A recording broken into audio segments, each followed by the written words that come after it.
Bienvenue dans le podcast Le Salon du Livre. Si vous êtes passionné par la lecture, si vous souhaitez découvrir l'univers artistique de vos auteurs préférés et mieux comprendre les coulisses du domaine du livre, alors ce podcast est exactement ce qu'il vous faut. Je suis Assel Nadal, entrepreneur littéraire et j'aide les auteurs indépendants à mieux comprendre l'auto-édition, à construire une stratégie digitale simple et efficace pour publier et promouvoir leurs livres. Tous les vendredis, retrouvez-moi pour accueillir un acteur du secteur du livre. Choisissez votre place dans le salon du livre et installez-vous bien. C'est parti pour un nouvel épisode. Bonjour, bienvenue dans ce nouvel épisode du podcast Le Salon du Livre. Aujourd'hui, nous allons faire un tour en Algérie avec notre invitée Selma Guettaf. Selma Guettaf est originaire du sud algérien, diplômée du master littérature générale et comparée, autrice et prête-plume. Selma est une créatrice polyvalente, mais c'est à travers l'écriture romanesque qu'elle exprime pleinement sa passion. Elle a commencé sa carrière dans le monde du journalisme à Oran, où elle a travaillé pour des journaux renommés tels que L'Écho d'Oran et El Watan. Au fil des années, Selma a fait ses preuves en tant qu'écrivaine et a publié plusieurs ouvrages. Son premier récit, intitulé « J'aime le malheur que tu me causes » ou « Jeunesse ratée », a été sélectionné pour le prestigieux prix Mohamed Dib. Elle a ensuite publié « Les hommes et toi » qui a été finaliste du prix Senghor 2017 du premier roman francophone et francophile. Son talent ne se limite pas qu'à l'écriture, puisqu'elle a également travaillé en tant que documentaliste pour la série historique Spleen, produite par France Télévisions, et les films du Tambour de Soie. Au cours de cet épisode, nous aurons l'opportunité de plonger au cœur de l'univers artistique de Selma Guettaf. Nous discuterons de son parcours, de ses inspirations, ainsi que du rôle essentiel que l'Afrique, et plus particulièrement l'Algérie, joue dans son travail. Nous aborderons par ailleurs l'importance de la littérature dans notre société et l'impact profond des mots et de la créativité. Nous allons aussi discuter des défis liés à la promotion de ses livres, en particulier lorsqu'on ne vit pas dans le même pays que son public cible. Selma a tenu aussi à parler des thématiques qui lui tiennent à cœur, telles que la communication des auteurs, les auteurs et les réseaux sociaux, le digital, la collaboration avec une maison d'édition, les partenariats culturels, notamment avec des pays en Afrique, et bien sûr, le nerf de la guerre qui est l'argent. Si vous souhaitez en savoir plus, restez à l'écoute. Bonjour Selma. Bonjour Assel. Bienvenue dans le podcast Le Salon du Livre et merci d'avoir accepté mon invitation. Merci pour cette invitation. J'espère que l'introduction a couvert toutes les facettes de votre travail parce que vous êtes vraiment multitalentueuse. Vous écrivez, vous êtes conférencière, vous êtes prête-plume. On reviendra sur ces différents talents. J'espère que je n'ai rien oublié, hein? Non, c'était très complet et puis c'était une belle présentation. Merci. Oui. Je vous en prie. Déjà, pour commencer, c'est quoi un prête-plume pour ceux qui, peut-être, ne savent pas ce que c'est? C'est une personne en fait qui va écrire pour d'autres personnes. Voilà, on va en fait signer un contrat de confidentialité. Donc ça peut être pour un auteur, ça peut être pour un conférencier, ça peut être pour une société. Et donc le livre va sortir. Donc on va travailler sur l'écriture de ce livre, sur sa réécriture aussi, sa possible relecture. Et on va délivrer un manuscrit, mais on va pas dire qu'on est l'auteur de ce livre. C'est très intéressant. Et comment on arrive à écrire un livre au nom d'une autre personne sans y mettre du sien? Parce qu'il faudrait quand même que le livre soit la voix de la personne qui devrait être l'auteur, en vérité. Oui, généralement, ça rejoint notre sensibilité, notre univers en fait créatif. En tout cas, moi, j'essaie toujours de choisir des sujets qui me parlent. Sinon, je vais avoir un peu du mal. Donc, en fait, ça va commencer par le fait de chercher les sujets qui peuvent nous intéresser, mais aussi là où il y a une demande d'écriture, parce que c'est important vu que on va plus parler de vraiment de publication, de marché, de demande. Je sais que la première fois, ça a été assez spontané, c'est-à-dire que quelque part, on me l'a demandé. Et c'était un univers donc par rapport au web, une personne qui avait une chaîne YouTube et voilà donc qui voulait sortir un livre. Ça a été simple, évident et après ça donc j'ai découvert quelque chose et je voulais continuer. À la base, vous avez travaillé dans le monde du journalisme, comme je l'ai dit en introduction. Est-ce que ça vous a aidé pour ce travail-là?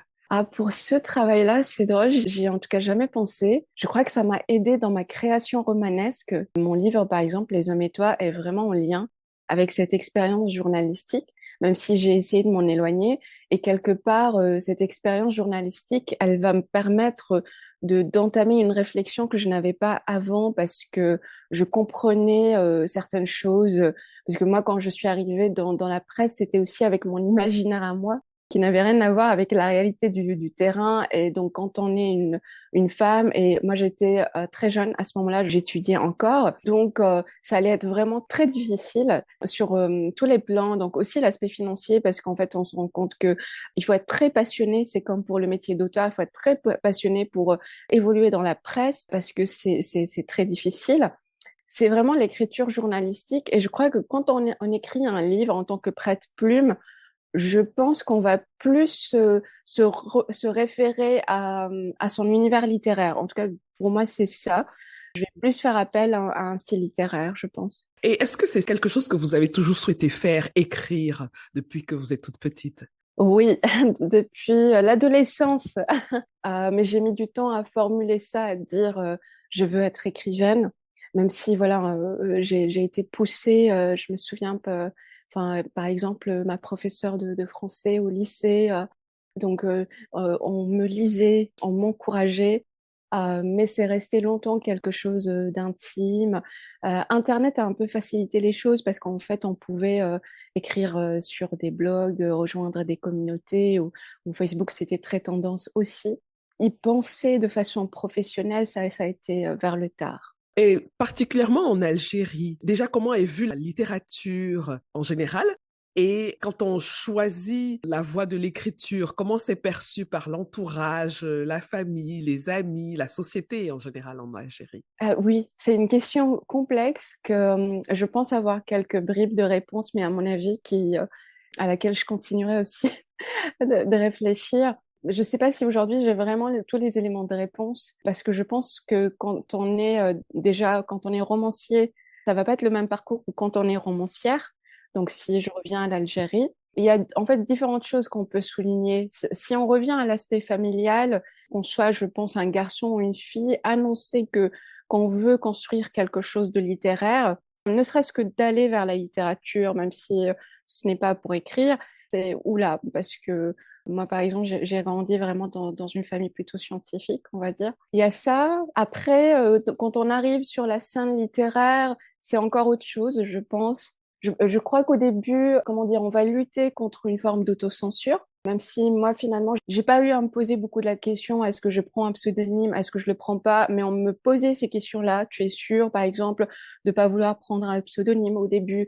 Et je comprenais pas, c'est par la suite qu'en fait, un peu, on réalise, parce qu'en effet, quand on est écrivain en Algérie, je crois oui, on est souvent ramené à cette question de peut-être familiale, on peut nous la poser par rapport à ce que l'on a écrit. Et moi, ça a toujours été quelque part, entre guillemets, mon engagement, en tout cas, chose à laquelle je tiens, c'est que quand j'écris, j'essaie vraiment d'oublier qui je suis. Je suis plus Salma Ghetaf. Je suis cette personne qui écrit. Il y a quelque chose donc qui va jaillir, qui est sans doute, bien sûr, qui est de moi. Mais il y a aussi d'autres choses, tout un univers. En fait, on veut construire un univers, on est interpellé par des histoires, par des rencontres, par une espèce d'inconscient aussi. Et c'est cette connexion-là que j'ai toujours cherchée. Et je crois qu'il m'a pas été très difficile d'opérer donc cette espèce de frontière, de me dire, d'oublier en fait qui je suis, parce que sinon je pourrais pas écrire. Oui, je pense à ça. Je sais pas si ça répond à la question. Oui, c'est un sujet très vaste, et comme vous l'avez dit, mais n'empêche que vous avez une identité. Vous êtes algérienne, vous êtes africaine. Ça, on ne peut pas l'effacer. Même si on se met en mode créativité, On est libre d'inventer tout ce qu'on veut. C'est ça la beauté aussi de l'écriture. Mais il y a aussi la perception de l'extérieur, du public, des collègues, que ce soit en Algérie ou à l'extérieur de l'Algérie. Comment est-ce que votre identité d'Algérienne d'abord et d'Africaine aussi impacte votre écriture, votre carrière, que ce soit dans votre créativité ou que ce soit par rapport au regard de l'extérieur? Oui, oui, je pense qu'il y a deux choses. Il y a justement comment on se définit quand on écrit et quand le livre sort. Donc, pour présenter son livre, mais aussi parce que c'est vraiment ça. C'est-à-dire que là, on va assumer notre identité qui est quelque chose de mouvant, hein, cette identité-là. Mais tout à fait, donc on va revenir vers ça, vers son histoire, la situer dans un contexte. On est vraiment conscient de l'histoire de son pays, etc. Et en même temps, ça c'est quand il s'agit, donc à la fois quand on écrit et quand on présente et quand on parle à un public. Et puis quand on écrit, je crois que c'est autre chose. Quand on se met à écrire, je parlais d'inconscient parce qu'en effet, on peut pas quitter son identité. Elle est là. Et donc il y a l'identité, il y a l'imaginaire, il y a tout ça vient construire le style. Ça fait partie de nous. Et je pense que, enfin, à mes yeux, le défi, quand on écrit, quand on est dans le roman, c'est en quelque part faire disparaître ce jeu, je crois. Parce que ce jeu, justement, il est assez lourd. Il est rattaché à une histoire familiale, à une histoire collective.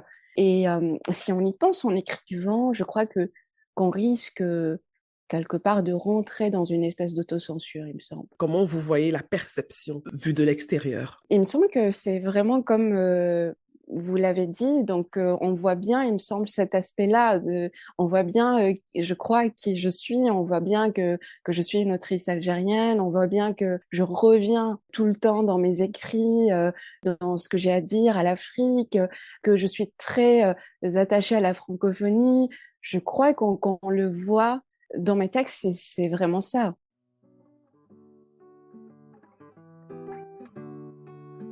Vous avez toujours rêvé d'écrire votre propre livre, mais vous ne savez pas par où commencer pour le publier?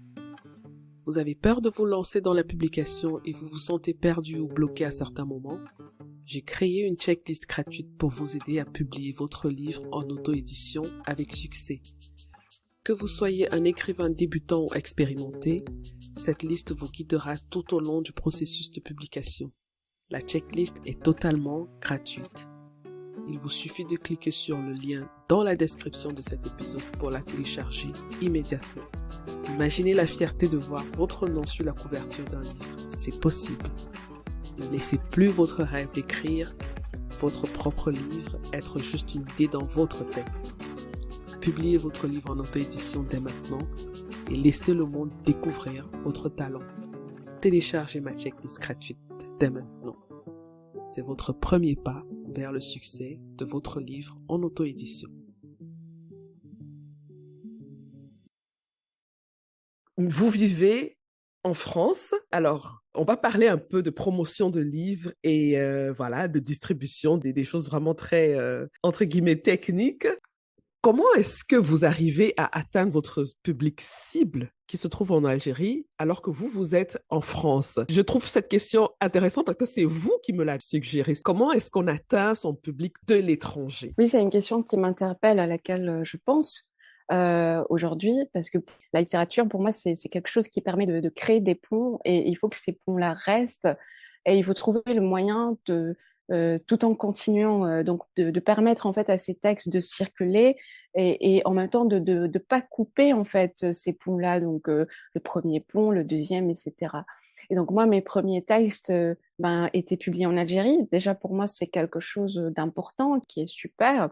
Et bien sûr, j'ai cette envie que les textes restent accessibles et continuent à circuler. Déjà, je pense que aujourd'hui, il y a cette question de l'e-book qui rassure un peu, parce que c'est vrai que sinon, le livre papier, c'est un peu plus, je crois, compliqué. On va dire, cette circulation, là, elle n'est pas évidente. Donc déjà, je crois qu'en tant qu'auteur, on pense à l'e-book, on se dit, bon, bah, déjà, il y a l'e-book, même si on a conscience en même temps que ça prend pas beaucoup. Les gens aiment le papier. Et en même temps, moi, j'aime cette idée d'aller par-ci, par-là. J'aime le voyage. Mon écriture, elle est liée à mes déplacements.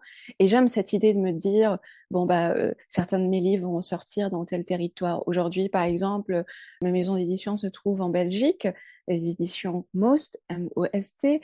C'est quelque chose qui me plaît de, par exemple, de me faire un peu connaître dans ce territoire-là. On va dire que ça ne me fait pas peur. Et en même temps, je suis tout à fait consciente, oui, de l'importance de l'enjeu que c'est que de réfléchir à ça avec sa maison d'édition, par exemple. Comment, en fait, mes livres vont rester accessibles, comment est-ce qu'ils vont circuler. Certes, aujourd'hui, moi, je pense qu'il n'y a pas que le livre aujourd'hui, c'est ça qui change. C'est qu'aujourd'hui, on peut penser de façon un peu autre. Moi, en fait, ce qui m'intéresse finalement dans la littérature, c'est le texte, c'est la fiction, c'est cet univers que je crée, donc cette fiction-là, cette création-là. Et cette création, elle peut finalement être transmise via un blog, par exemple, via un site internet ou via une application. Vous voyez, c'est des choses aussi auxquelles je pense, c'est-à-dire que je ne me situe pas, parce que vraiment, il y a des auteurs très attachés vraiment au livre. J'écris mon roman. Or, moi, je ne perçois pas la littérature de cette façon-là. Ça veut dire que vous intégrez dans la littérature toutes les autres formes de support, tous les moyens pour transmettre. De création. Exactement. Alors, dans la collaboration avec votre maison d'édition, est-ce que vous êtes pleinement intégré dans tout ce qui concerne la distribution, justement, pour atteindre votre public cible? Comment ça se passe? Quels sont les défis que vous rencontrez? Parce que c'est joli, tout ça, mais la réalité, parfois, elle peut être complètement différente de ce à quoi on s'imaginait. Oui, comme ce que je décrivais avec le journalisme. Pour ce qui est de la littérature, alors, c'est vrai que oui, le monde éditorial, c'est quelque chose à connaître. Et en fait, je crois que quand on participe à des salons ou on fait des rencontres, on réalise que les lecteurs n'ont pas forcément conscience, pas toujours, de ce qui se passe, de l'envers du décor, on va dire, de tout ce que c'est. Donc, pour arriver à cette circulation du livre. Si je reviens donc à aujourd'hui, on peut dire que, enfin moi aujourd'hui, je suis par exemple très contente de ce qui se passe parce que justement, je me retrouve, on va dire d'une certaine manière, intégrée dans la vie de mes livres. C'est-à-dire que je suis informée. Pour moi, chaque auteur, en fait, a ses points importants à lui. Je sais pas, voilà, on sait qu'est-ce qui est important pour nous. Pour moi, ça, c'est la communication, par exemple. Donc, être informé, sentir que je prends part, que je participe à cette création-là. Donc après l'écriture du texte, donc ça ne s'arrête pas là. Ça, j'ai pas donc fini d'écrire mon texte et hop, je suis plus au courant de rien ou au bout de 3 mois. Non, donc je suis au courant au fur et à mesure. Et ça, donc c'est quelque chose, c'est vrai que je recherchais. Et donc c'est quelque chose que je vis aujourd'hui. Et c'est vrai que je réalise à quel point c'est important parce on se sent pas donc mis à l'écart ou voilà rester un peu dans le flou et se dire bon bah qu'est-ce qui se passe là avec mon livre. Ça peut être en fait des messages pour dire bah ça on peut par exemple pas le faire ou ça va être compliqué ou finalement on va annuler tel salon. En fait, ce qui est vraiment intéressant, c'est cette communication. Quand il y a cette communication entre une maison d'édition et l'auteur, bah déjà, je pense que il y a une très très bonne base. Il y a vraiment ce qu'il faut pour que la relation soit en fait belle, enrichissante. Et voilà. Bien sûr, je pense que quand on est auteur, on est conscient. Jusqu'ici, j'ai travaillé avec des maisons d'édition indépendantes. On est conscient que une maison d'édition donc a vraiment une charge énorme puisqu'elle publie des auteurs. On n'est pas seul, donc ce sont des livres, plusieurs livres. Donc c'est tout un travail et quand c'est une petite équipe, on peut en effet comprendre que il y a ce manque de communication. Pour moi, c'était un aspect important de rentrer quelque part dans ce monde éditorial, dans le sens où je peux comprendre comment ça marche, comment ça se prépare, à quoi on pense. Et d'une certaine manière, il s'agit juste quelque part de revenir à un contrat finalement. Mais les auteurs, je crois, ne prennent pas toujours le temps de décortiquer leur contrat d'édition, de le comprendre, de l'analyser. Et en fait, moi, une fois que je suis passée par cette étape-là, puisque il y a des organismes qui nous aident, comme la LGDL en France, Une fois qu'on comprend en fait l'importance d'un contrat d'édition et de comprendre en fait les clauses et apprendre à le négocier, et ben déjà là on peut avoir une discussion professionnelle, je crois, avec sa maison d'édition. Et c'est vrai que moi je suis rentrée dans la littérature très jeune. Donc, quand j'ai commencé, c'est une erreur courante. J'ai à peine lu mes contrats. Donc, si je comprends pas mon contrat, comment je vais échanger avec ma maison d'édition? Et donc là, enfin, la maison d'édition peut, enfin, j'allais dire vous calculer, mais c'est pas tout à fait ça. Mais voilà, il y a besoin, je crois, de montrer qu'on est professionnel. Alors justement, une fois qu'on a lu ce contrat d'édition, on l'a compris, on sait à peu près à quoi s'attendre dans la relation avec la maison d'édition. Il y a une partie qui est aussi intéressante, c'est quand on commence le boulot, le livre est prêt, il faut maintenant que le livre atteigne son public, hein. Vous avez parlé des nouveaux supports comme les e-books. Alors, quelle est la place du digital dans le domaine de l'édition et même pourquoi pas dans le domaine de l'écriture parce que l'écriture ce n'est plus bon on le fait toujours hein, pour ceux qui le veulent le stylo et puis la feuille mais il y a beaucoup d'applications pour écrire des romans, pour organiser ses recherches, ainsi de suite. Donc, quelle est la place du digital dans votre travail et puis comment vous voyez l'apport du digital dans ce monde-là? Pour moi, elle est importante. Donc, je sais que justement, à un moment donné, donc, dans ma recherche éditoriale, c'était ça, de trouver donc une maison d'édition avec laquelle vraiment il peut y avoir un échange, c'est-à-dire qu'on partage plus ou moins la même vision, les mêmes centres d'intérêt. Donc, comment on voit le livre, quel serait l'avenir du livre, comment le livre pourrait évoluer. Donc, encore une fois, on quitte pas le livre papier. Pour moi, le livre papier est important, mais je fais partie de ces lectrices qui ont une liseuse, par exemple. Donc, j'achète beaucoup plus de livres sur ma liseuse. Je vais dans des librairies, mais j'achète pas forcément. Donc, je regarde, je prends le temps. C'est un passe-temps. J'aime beaucoup ça. Mais je vais après, par exemple, acheter des e-books. Et donc, oui, pour moi, le livre numérique est important. C'est un travail. La couverture reste généralement la même. Aussi, la couverture, par exemple, pour moi, c'est quelque chose d'important. Ces questions-là qu'on se pose quand on commence à faire sa recherche éditoriale, on sait qu'en France, par exemple, on est plutôt pour la couverture sobre. Et on a l'impression qu'un livre élégant est un livre sans couverture. Moi, j'ai, par exemple, voilà, une autre envie. Donc, moi, j'aime bien que la couverture soit quelque part presque cinématographique, qu'il y ait des couleurs. Donc, ce sont ces questions-là. Oui, l'e-book, donc, certes, les statistiques montrent qu'il n'y a pas beaucoup de lecture d'e-book. Mais n'empêche, je crois que c'est important de faire en sorte qu'il soit là, qu'il soit Oui, accessible pour les personnes qui veulent accéder à un e-book. absolument. Je suis tout à fait d'accord avec ça, de proposer tout ce qui est possible au lecteur et c'est au lecteur de faire le choix par rapport à ce qui lui convient le mieux. Il faut dire aussi que quand on fait tout ça, c'est parce qu'on veut vendre les livres. Donc, on veut gagner de l'argent avec les livres. Alors, dites-moi, est-ce que on gagne beaucoup d'argent en écrivant déjà ses propres livres ou en écrivant en tant que prête-plume? Plutôt en tant que prête-plume, enfin, pour moi, c'est évident parce que, alors, je réponds à une première petite question. Donc, quand vous disiez, voilà, le fait de vouloir vendre. Pour moi, justement, c'est ça, c'est-à-dire qu'il y a la littérature qui reste pour moi quelque chose d'artistique. Par exemple, quand je parlais de couverture, tout ça, c'est vraiment une envie artistique avant toute chose. Et sans tenir compte finalement des ventes, on sait que les personnes aiment ça. Et il y a en fait cette activité de prête-plume où là, en fait, on va surfer en effet sur des ventes. En fait, c'est un marché. C'est en fait le marché du livre commercial. Ça peut être le développement personnel. Donc, comme je suis dans ces activités de prête-plume, on voit que c'est très demandé et c'est très large le développement personnel. Donc, c'est vraiment très demandé et ça peut aussi être quelque chose en lien des livres comme qui fonctionnent comme des guides au final.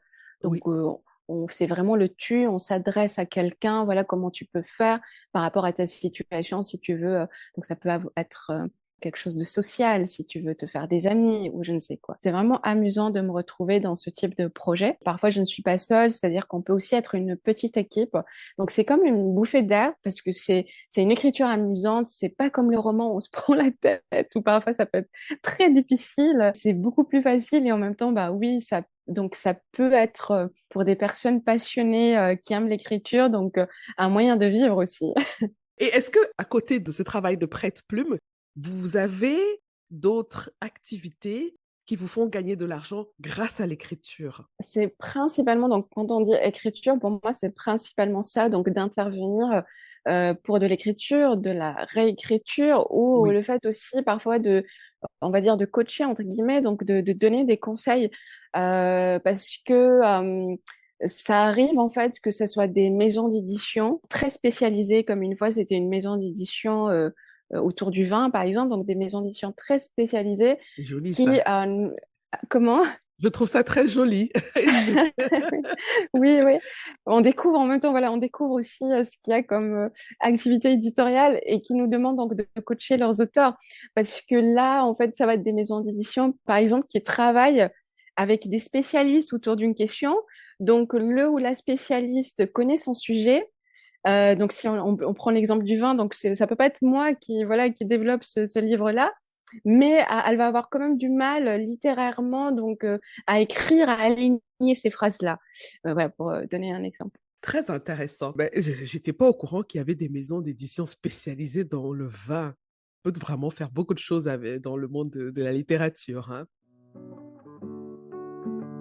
Si vous êtes fan de ce podcast, je vous serais vraiment reconnaissante que vous le partagiez avec vos amis et que vous laissiez un petit commentaire sur votre plateforme d'écoute préférée. Cela ne vous prendra que quelques minutes. Cela aidera à faire connaître le podcast à un plus grand public et il me permettra de continuer de produire des contenus intéressants. Ce podcast est gratuit, mais sa production a un coût. Alors, merci de continuer à me soutenir.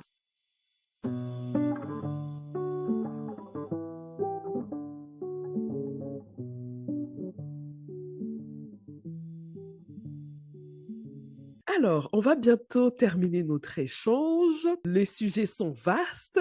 On peut y passer des heures et des heures et des heures. Malheureusement, le format nous impose d'essayer de raccourcir un peu tout ça. Est-ce que dans la recherche d'agrandir un peu son public cible, est-ce que vous faites des partenariats culturels avec d'autres pays d'Afrique? Vous avez exploré cette piste-là? Si oui, qu'est-ce qu'il en est ressorti? Ça, c'est assez drôle parce qu'au final, j'ai pas tant eu à explorer, c'est-à-dire que ça s'est fait spontanément. Peut-être parce que quand je participe à des salons, par exemple en Algérie l'année dernière, donc il y avait eu cette invitation pour les rencontres euro-maghrébines des écrivains. Donc quand je fais des salons, en fait, je vais pas avec cette idée de je fais mon intervention et je pars. J'aime rencontrer en fait les personnes qui sont là, le public, parce que ce ne sont pas toujours que des personnes qui lisent ou curieuses du livre. Parfois, ce sont aussi des personnalités de ce monde-là, des journalistes, des personnes qui veulent innover, des personnes qui veulent entreprendre. Et donc, je trouve ça super quand on commence à parler aux gens. Ben déjà, c'est des rencontres. Donc, moi, j'aime ça. J'apprécie beaucoup l'échange. Et on peut se retrouver en fait tout d'un coup dans cette discussion de ah ben moi je pensais à ce projet-là et donc voilà, donc on garde les coordonnées, on échange. Parfois certes ça ne aboutit pas à quelque chose et d'autres fois ben si. Et moi je le remarque en Algérie en fait il y a donc vraiment des personnes de jeunes personnes qui veulent innover dans la littérature. Peut-être qu'il y a un manque d'appui, un manque de sponsors, mais en tout cas il y a de jeunes personnes qui veulent innover dans la culture, qui veulent essayer des projets. Donc ça peut ne pas être tout à fait le livre, mais ça reste en lien avec la littérature. Je pense par exemple à ce recueil de nouvelles. Donc j'ai marrainé la première édition de ce recueil, de ce projet-là, et donc qui a été initié par un écrivain et par un directeur artistique, Abdelaziz Othmani et Reslan Lonissi. Et là, donc, c'était comment dire, de faire en sorte que ces nouvelles deviennent des courts-métrages, donc de trouver le lien entre le court-métrage et la publicité. Bref, donc que des discussions, moi, qui m'ont passionnée. Et pour le moment, on continue, en fait, à en discuter. Le projet est en train de voir jour. Mais voilà, pour donner des exemples, donc les idées sont là. Donc, on encourage ceux qui nous écoutent et qui sont auteurs à vraiment utiliser leur créativité. Ils en ont déjà puisqu'ils écrivent des romans ou des livres. Donc, utiliser le talent qu'ils ont déjà à explorer d'autres pistes pour innover, pourquoi pas. Moi qui suis informaticienne, je pense beaucoup au domaine technologique aussi, mais il y a beaucoup d'innovations dans le domaine du livre. Je trouve que c'est intéressant d'aller voir un peu ce qui se passe dans ce domaine-là. C'est très enrichissant. Alors, Selma, nous sommes arrivés au terme de notre échange. Est-ce que vous avez un dernier mot pour nos auditeurs? Ah bah, merci pour ce moment, merci à vous. Ça a été très rapide pour moi. J'ai passé un agréable moment et j'espère que que ça va apporter de nouvelles choses pour les personnes qui nous écoutent. Merci beaucoup, Selma. Merci et beaucoup de succès pour vos projets. Merci. Merci. Merci. À bientôt. Au revoir. Au revoir.